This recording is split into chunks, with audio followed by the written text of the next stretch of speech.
오늘 우리에게 주신 하나님 말씀은 마태복음 5장 27절에서 32절 말씀입니다. 제가 봉독하겠습니다. 하나님 말씀입니다. 또 간음하지 말라 하였다는 것을 너희가 들었으나 나는 너희에게 이르노니 음욕을 품고 여자를 보는 자마다 마음에 이미 간음하였느니라.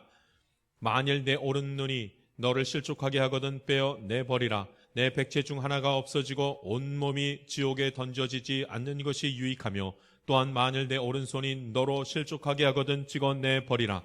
내 백체 중 하나가 없어지고 온몸이 지옥에 던져지지 않는 것이 유익하니라. 또 일러스되 누구든지 아내를 버리려거든 이혼증서를 줄 것이라 하였으나 나는 너희에게 이르노니 누구든지 음행한 이유 없이 아내를 버리면 이는 그로 간음하게 하며 또 누구든지 버림받은 자에게 장가드는 자도 간음함이니라. 아멘. 예수님께서 복음을 쭉 전하시는데 그 복음의 전체 내용이 한 가지 있습니다. 그 전체 내용은 뭐냐면 하나님 나라입니다. 처음부터 끝까지 예수님께서 말씀하신 말씀은 전부 다 하나님 나라에 대한 말씀을 하십니다. 하나님 나라가 뭐예요? 천국이잖아요. 우리 예수님께서 오셔서 이 땅 가운데 있는 많은 사람들에게 계속 했던 말씀은 하나, 천국이 있습니다. 천국이 있습니다. 그 이야기를 계속합니다. 사람들이 모르고 다른 것에 마음을 다 빼앗기고 있을 그때에 천국이 있습니다. 죽음 이후에는 반드시 천국이 있습니다. 이 얘기를 예수님께서 계속하십니다. 사람들이 믿었을까요? 믿지 못했을까요? 믿는 사람도 있고 믿지 못하는 사람도 있고 긴가민가 하는 사람도 있었을 것입니다. 그래서 예수님께서 어떻게 하셨는가? 믿지 못하는 그들을 향해서 이 땅에도 천국이 잠시 왔다 가는 그런 일들이 있습니다. 그걸 보여주시기 위해서 예수님이 하신 일이 무엇이었는가? 죽은 자를 살리시고 병든 자를 낫게 하시고 그리고 또 오병이어의 기적과 같은 것으로 먹고 마시게 하면서 풍요로운 것을 보여주십니다. 그래서 어떻게 하시는가? 저 하늘나라에는 곡하는 것도 없고 이 슬픔도 없고 고통도 없다는 것을 저 하늘나라에 이루어지는 일들인데 이 땅에서도 그런 일이 예수 믿는 자들에겐 나타납니다. 그것을 보이시기 위해서 예수님께서 그 일들을 조금씩 아주 조금씩 행하시면서 하나님 나라의 징표들을 보이기 시작합니다. 그리고 나서 맨 마지막에 어떻게 하시는가? 십자가에 못 박혀 죽으시는 것을 행하시면서 하나님 나라 가려면은 이 십자가의 은혜를 지나가지 않고는 갈 수가 없습니다. 내가 그 길을 엽니다 하고 예수님이 하늘나라로 가는 길을 여셨습니다. 할렐루야. 활짝 열어보신 겁니다. 그러니까 예수님은 복음 전하시면서 십자가에 못 박혀 죽으실 때까지 전부 다 하나님 나라에 대한 말씀만 계속 전하십니다. 하나님 나라, 하나님 나라. 그런데 하나님 나라는 우리 스스로 갈 수 있는 나라가 아닙니다. 왜냐하면 죄가 있는 사람은 하나님 나라 가지 못하는데 우리가 다 죄가 있지 않습니까? 죄가 있는데 어떻게 하나님 나라를 가겠습니까? 다 죄로 인해서 죽을 수밖에 없는 그런 죄인이라고 우리가 알지 않습니까? 그래서 예수님께서 십자가에 못 박혀 죽으시면서 우리의 생명을 위해서 그 예수님이 피를 흘리심으로 대신 피를 흘리심으로 이제 예수님을 믿는 자는 구원받게 하시는 일들을 행하셨습니다. 그래서 예수님을 믿지 않고는 죄사함이 없고 죄사함이 없이는 하나님 나라에 들어갈 수 없다는 것을 아주 분명하게 말씀하십니다. 그래서 믿음으로 사는 자, 예수님을 믿는 자, 이 사람만이 하나님 나라에 들어간다는 거예요. 그러니까 예수님을 믿는 자, 다른 말로 말하면 예수님이 필요한 자만 하나님 나라 간다는 거예요. 어떤 사람이 예수님 필요한 거예요? 죄인임을 고백해야 예수님이 필요할 거 아닙니까? 여러분, 예수님이 필요한 사람은 죄인일 때 예수님이 필요하지 의인일 때 예수님이 안 필요합니다. 자기가 그냥 하나님 나라 가면 되고 자기가 있는 이곳이 천국이라고 생각하는데 무슨 하나님을 찾고 예수님을 찾겠습니까? 그래서 예수님 필요한 사람들은 어떤 사람이 예수님이 필요한 사람인가? 죄인인 사람이 예수님 필요합니다. 자, 우리가 하늘나라 가기 위해 하나님 나라 안으로 들어가기 위해 꼭 인정해야 될 것 두 가지. 하나는 믿음이 있어야 하나님 나라 간다. 그리고 내가 죄인이라 인정하는 자가 하나님 나라 간다는 겁니다. 내가 죄인이기 때문에 예수님이 필요하고 예수님을 찾는 자가 하나님 나라 들어간다. 이렇게 말합니다. 그래서 예수님께서 이 말씀을 전하기 위해서 하나님 나라에 대한 말씀을 전하시기 위해서 계속해서 이제 우리들에게 이스라엘 백성들 우리들에게 주시는 말씀은 당신들 죄인입니다. 이 얘기를 합니다.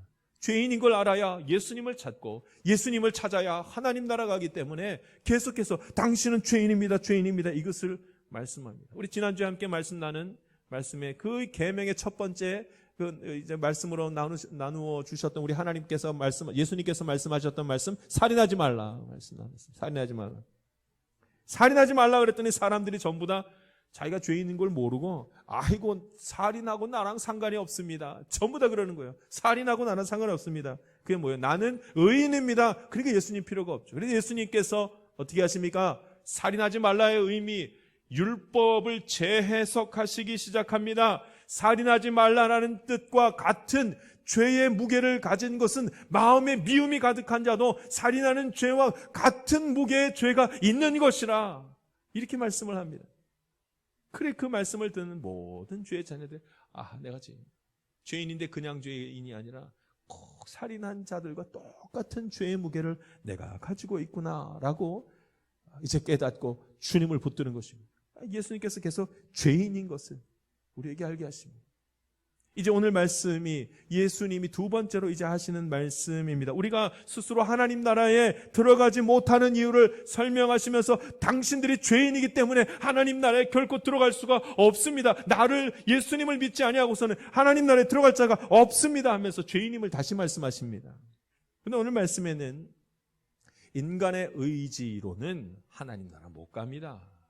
죄인이기 때문에 인간의 의지로는 하나님 나라 못 갑니다. 인간의 의지는 죄의 권세로 인하여 다 무너질 뿐입니다. 이것을 예수님께서 다시 말씀을 하십니다. 그 내용이 무엇인가? 오늘 27절, 28절 말씀 같이 읽겠습니다. 이 간음하지 말라는 말씀을 하시는데 인간의 의지에 대한 말씀입니다. 27절, 28절 말씀 같이 읽겠습니다. 읽습니다. 시작. 또 간음하지 말라 하였다는 것을 너희가 들었으나 나는 너희에게 이르노니 음욕을 품고 여자를 보는 자마다 마음에 이미 간음하였느니라. 아멘. 그러니까 여러분, 율법을 다시 한번 예수님께서 다시 재해석하면서 마음에 대한 이야기를 하십니다. 간음은 여러분 인류의 역사에서 가장 많이 등장하는 가장 큰 문제를 일으키는 죄의 모습, 죄의 권세가 바로 이 간음하는 것에 대한 것입니다. 그런데 예수님께서 이 간음에 대한 정의를 확대시키면서 마음하고 연결시킵니다. 마음에 음욕을 품는 자마다 이미 간음한 것이라, 이렇게 말합니다. 처음에 간음하지 말라. 아이고, 저는 간음하지 않았습니다. 죄인 아닙니다. 근데 오늘 말씀을 들여다보니까 그렇게 하였으나 마음에 음욕을 품는 자마다 이미 간음한 것이라. 여기서 벗어날 수 있는 사람이 없더라는 겁니다. 대부분의 모든 사람들이 전부 간음하고 마른 것입니다. 마음에 이미 음욕을 품고 음란한 생각들을 한 것이 있기에 누구도 이 자리에서 벗어날 수가 없습니다. 예수님 무슨 얘기를 하는 거예요? 다 죄인입니다. 다 죄인이라 누구도 여기서 벗어날 수 없다. 음욕을 품는 자는 간음한 것이라. 그럼 이게 인간의 의지에 가는 것인지 알겠습니까? 의지로 죄를 안 짓겠다고 말해도 소용없다는 거예요. 죄가 역사하기 시작하면 내 의지도 다 무너진다는 말입니다. 음욕을 품지 않는 자가, 음란한 생각을 하지 않고 마음을 품지 않는 자가 아무도 없기에 여기서 벗어날 수가 없다는 거예요. 죄의 권세가 인간의 의지를 다 무너뜨리고 있습니다 하는 것을 정확하게 말씀합니다. 사람들이 하는 착각 중에 한 가지가 있죠. 사람들이 전부 다 이렇게 생각합니다. 저와 여러분이 똑같이 이렇게 생각합니다. 내가 죄 짓지 않을 수 있습니다. 나는 확신합니다. 나 어떻게든 죄 안 짓고 살 수 있습니다. 자꾸 스스로 나는 죄 안 지을 수 있다고. 내가 잠시 죄를 지은 거는 실수해서 그렇게 죄를 지은 거지 나는 죄를 안 지을 수 있습니다 라고 착각을 합니다. 그렇지 않습니다. 우리의 의지가 무너지는 것은 가만 지켜보면 나에게 달려있는 것이 아닙니다. 죄의 권세가 내 의지를 다 무너뜨려가지고 도대체가 하나님께로 가지 못하고 자꾸 딴 데로 갑니다. 그러니까 마음에 근심이 생기고 두려움이 생기고. 여러분, 의지로 두려움을 내쫓을 수 있습니까? 두렵지 않아야지. 그게 안 두렵습니까? 여러분, 우리 안에 슬픔이 가득 차고 막 불안한데 난 안 불안할 거야. 그렇다고 안 불안하겠습니까? 그렇지 않습니다. 죄가 역사하기 시작하고 죄의 권세가 힘을 쓰기 시작하면 세상이 너무나 무서워지고 세상 가운데서 벌어질 일들 때문에 벌벌 떨면서 불안해하는 것입니다. 오늘 이 말씀은 간음에 대한 말씀으로 한 이 말씀은 간음만을 말하는 것이 아닙니다. 죄의 권세가 인간의 의지를 무너뜨리는 것이라 그 대표적인 것이 음란한 것이라 이렇게 말씀하고 있습니다. 난 예수 믿고 잘 살 거야. 나는 예수 믿으면서 나는 그렇게 살 거야. 아무리 내 의지를 들여도 여러분 이게 얼마나 금방 무너지는지요. 얼마나 금방 무너지는지요. 함께 은혜 받는 자리에 함께 나왔다가 그저 예배 시간에 돌아서고 밖으로 나가는 순간 분노가 일어나고 근심이 일어나고 걱정이 그대로 우리에게 있으니 어떻게 의지로, 나의 의지로 이것을 물리칠 수가 있겠습니까? 작은 환난이 와도 우리의 믿음이 흔들리는 것을 우리가 압니다. 여러분, 우리 가운데 병이 막 우리의 병이 막 우리 가운데 머물기 시작하면은 믿음을 지킬 수가 없습니다. 나에게 쾌락이 찾아올 때에도 믿음을 지키지 못하고 말씀을 거부해 버립니다. 나에게 물질이 찾아와도 믿음을 지키지 못합니다. 내가 의지를 가진다고 해도 할 수 있는 것이 아무것도 없습니다. 믿음은 나의 의지로 지킬 수 있는 것이 아닙니다. 오직 하나님의 은혜입니다. 할렐루야. 음욕을 품자마다 가늠한 것이나, 아이고 주님, 저는 여기서 안전합니다, 저는 제 믿음을 여기서 잘 지킬 수 있습니다, 할 수 있는 자가 아무도 없습니다. 나의 의지가 사정없이 무너지기 시작하는 것을 잘 압니다. 그런데 여러분, 나의 의지가 살아나는 방법이 있습니다. 죄의 권세에서부터 벗어날 수 있는 방법이 있습니다. 예수님이 붙드시면 벗어납니다. 예수님이 붙드시면 우리의 의지가 죄의 권세로부터 벗어나 하나님께로 속하는, 하나님을 쫓아 나아가는 일이 생기게 되는 것입니다. 예수님의 말씀이 내 마음에 들어가면 내 의지가 다시 새롭게 되는 것입니다. 죄의 자리에서 벗어나려고 애를 쓰는 일이 생깁니다. 음욕을 품지 않을 수는 없겠으나 음욕을 품지 않으려고 막 애를 쓰는 일들이 벌어집니다.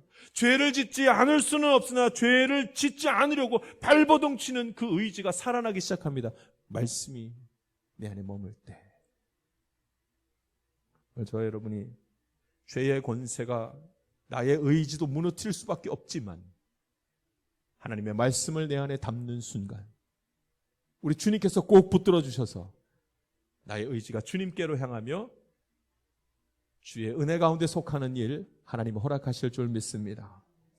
그러니까 그 일이 벌어진다는 말씀을 오늘 또 하십니다. 죄는 우리의 의지를 무너뜨리지만 우리는 거기서 벗어날 수 없지만 예수님이 붙드시면 거기서 벗어날 수 있습니다. 나의 의지는 주님께 속할 수 있습니다. 주님이 붙들어 주시면 하는 이 말씀이, 이 근거가 이제 29절 30절 말씀을 보면 또 압니다. 하나님께서 우리의 의지를 깨워서 믿음으로 서게 하시는 것을 봅니다. 29절과 30절 말씀 같이 한번 읽겠습니다. 읽습니다. 시작. 만일 내 오른 눈이 너로 실족하게 하거든 빼어내 버리라. 내 백체 중 하나가 없어지고 온몸이 지옥에 던져지지 않는 것이 유익하며, 또한 만일 내 오른손이 너로 실족하게 하거든 찍어내 버리라. 내 백체 중 하나가 없어지고 온몸이 지옥에 던져지지 않는 것이 유익하니라. 아멘. 죄가 나의 의지를 꺾어서 죄를 짓게 한다면 이제는 거기서 돌아서라는 거예요. 찍어내 버리더라도, 눈을 빼서라도, 한눈 빼고서라도, 한 손을 찍어내 버리고서라도, 그렇게 해서라도 하나님 나라 들어가는 것이 훨씬 낫다고 합니다. 의지에 대한 얘기잖아요. 회개하라. 나의 의지를 들여서 하나님 앞에 내 죄를 회개하고 주님께로 가라는 말씀을 합니다. 의지에 대한 얘기입니다. 죄의 권세가 나의 의지를 무너뜨리죠. 그래서 우리는 하나님 나라에 들어갈 수 없죠. 그런데 주님께서 우리를 붙들어 주셔서 다시 일어설 수 있다고 하니 주의 말씀이 담긴 자는 나의 의지를 가지고 하나님께로 나아갑니다. 힘을 다해서 갑니다. 하나님의 말씀이 나에게 역사하기 시작하면 죄의 아래 권세, 죄의 권세 아래에 머물지 않고 주님께로 간다고 말을 합니다. 오늘 이 생명의 말씀이 오늘 저와 여러분의 말씀 되기를 간절히 바랍니다. 하나님은 인간의 의지를 굉장히 소중하게 만드셨습니다. 굉장히 소중하게. 인간을 창조하시면서 이 의지를 굉장히 귀하게 만드셨습니다. 그래서 여러분, 이 잘못 생각하면, 착각하면 안 됩니다. 오해하면 안 됩니다. 예수님 믿으면 순종해야 된다 그랬더니 그냥 가만히 있으면 되는 줄 압니다. 복종하라 그랬더니 난 이제 아무것도 할 수 없구나. 내 의지는 죽어버리는 거구나. 그냥 하나님 시키는 대로 해야 되는구나 하면서 내 의지가 아무것도 할 수 없는 것처럼 생각하는 사람이 있습니다. 하나님 은혜 주십시오 하고 그냥 가만히 내 의지는 가만히 있으면 모든 일이 잘 되는 줄 착각을 합니다. 그렇지 않죠. 하나님 우리에게 의지를 주셨습니다. 그리고 주의 말씀을 따라서 우리의 의지가 이렇게 살아서 역사하여 주님 바라보도록 그런 것들을, 귀한 것들을 하나님 허락하셨습니다. 그래서 하나님은 인간의 의지를 통해서 죄를 선택하게도, 죄에서부터 떠나가게도 그렇게 만들어 주셨습니다. 우리 의지가 그렇습니다. 우리가 죄를 선택하는 순간, 내가 죄를 짓기로 작정하는 순간 우리 주님은 기다리십니다. 이 땅의 마지막에 종말이 오지 않는 이유도 우리가 죄 가운데서 벗어나서 주님께로 돌아서기를 주님이 기다리시기 때문입니다. 그래서 하나님은 우리를 계속 설득합니다. 죄의 자리에서 돌아오라고 설득하십니다. 말씀을 통해서, 주의 믿음의 사람들을 통해서 죄 가운데 있다가 돌아서라고, 염려와 근심과 그 슬픔 가운데 있다가 돌아서라고, 불안함 가운데서 돌아서라고 자꾸 말씀을 하십니다. 그래서 설득하는 거죠. 말씀으로 설득합니다. 그렇게 돕습니다. 그럼 우리의 의지가 죄 가운데 있다가 주님을 바라봅니다. 여러분, 십자가의 강도를, 예수님의 십자가 사건에서 여러분 양쪽 예수님 옆에 있었던 강도를 잘 기억합니다. 그런데 여러분, 그 두 강도 중에 한 사람은 천국에 갔고 한 사람은 지옥에 갔습니다. 아주 분명하죠. 여러분, 그 의지 때문인 거 아시겠습니까? 한 사람은 천국에 가고 한 사람이 지옥에 간 그 이유가 의지 때문입니다.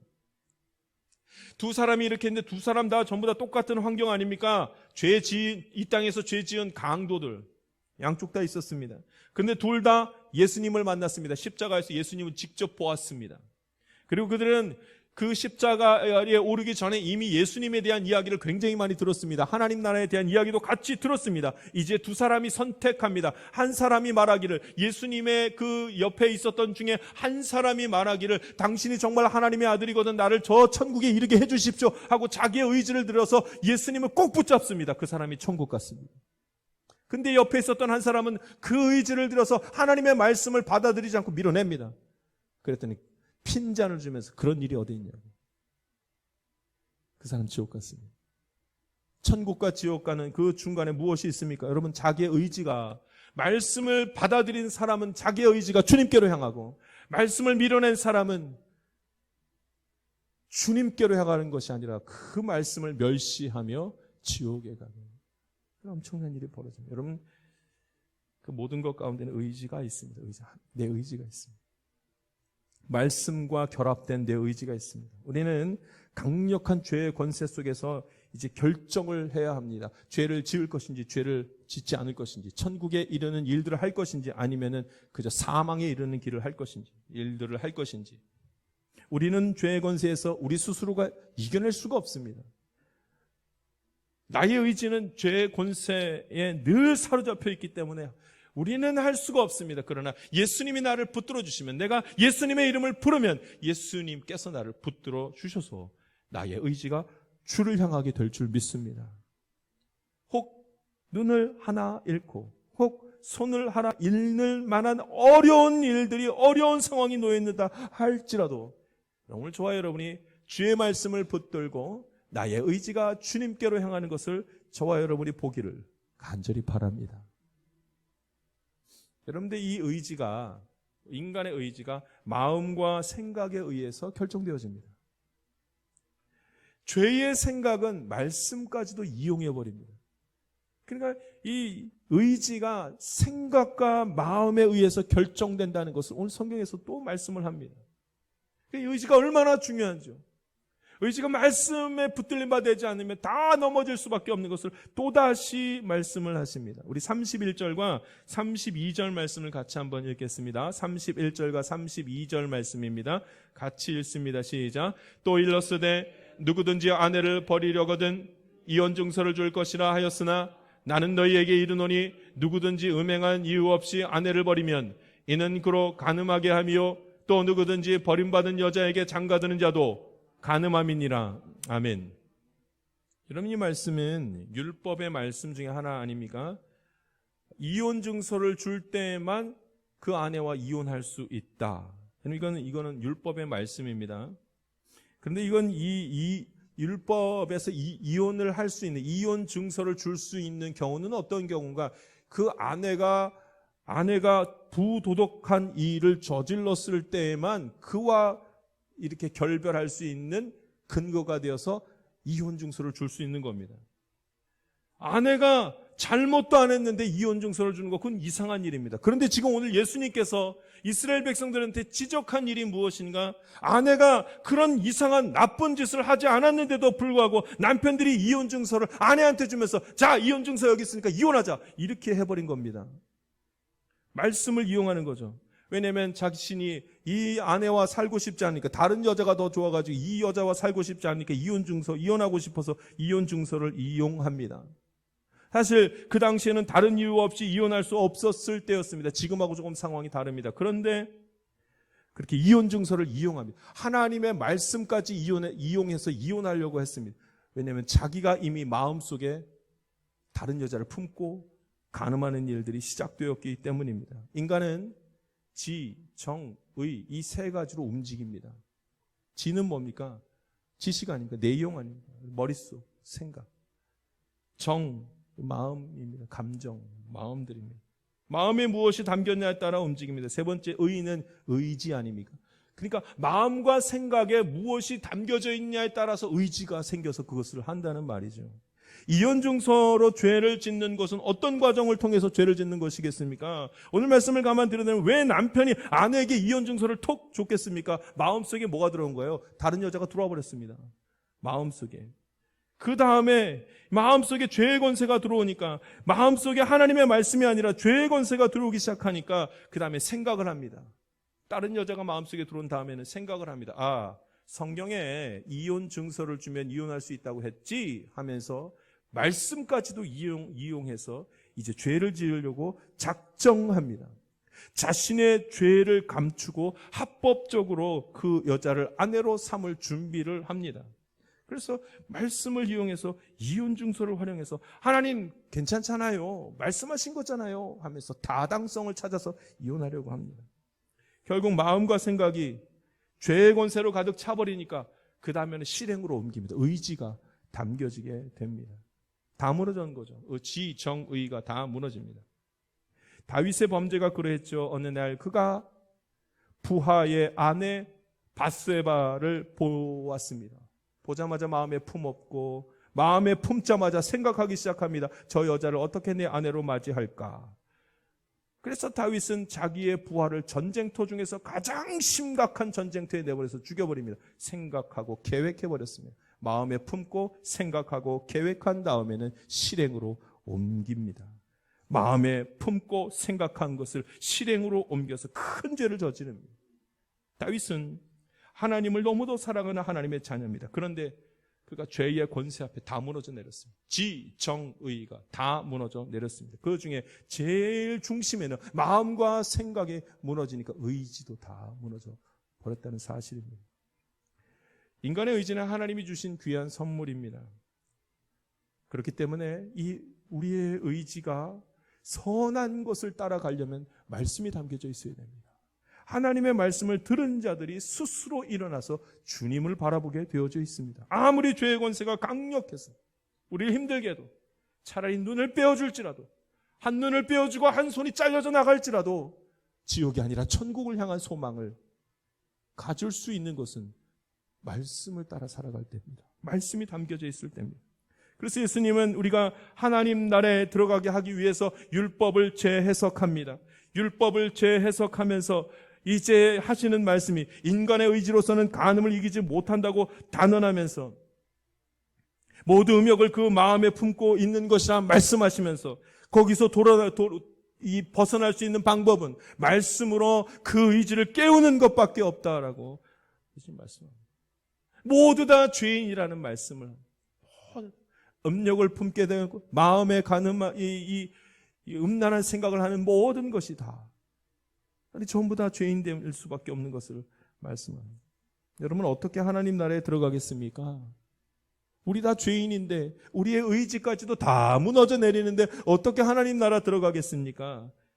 오직 예수님을 믿는 믿음으로만 죄 사함 받아 하나님 나라에 들어가게 되는 것입니다.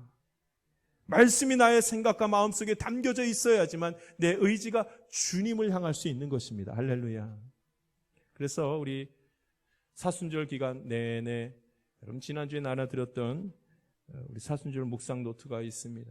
말씀을 계속 붙드는 노력 중에 하나고 훈련 중에 하나입니다. 사순절은 예수 그리스도의 십자가 사건을 깊이 묵상하고 하나님이 나를 얼마나 사랑하시는지를 다시 한번 깨닫는 시간이 바로 사순절의 기간입니다. 40일의 여정입니다.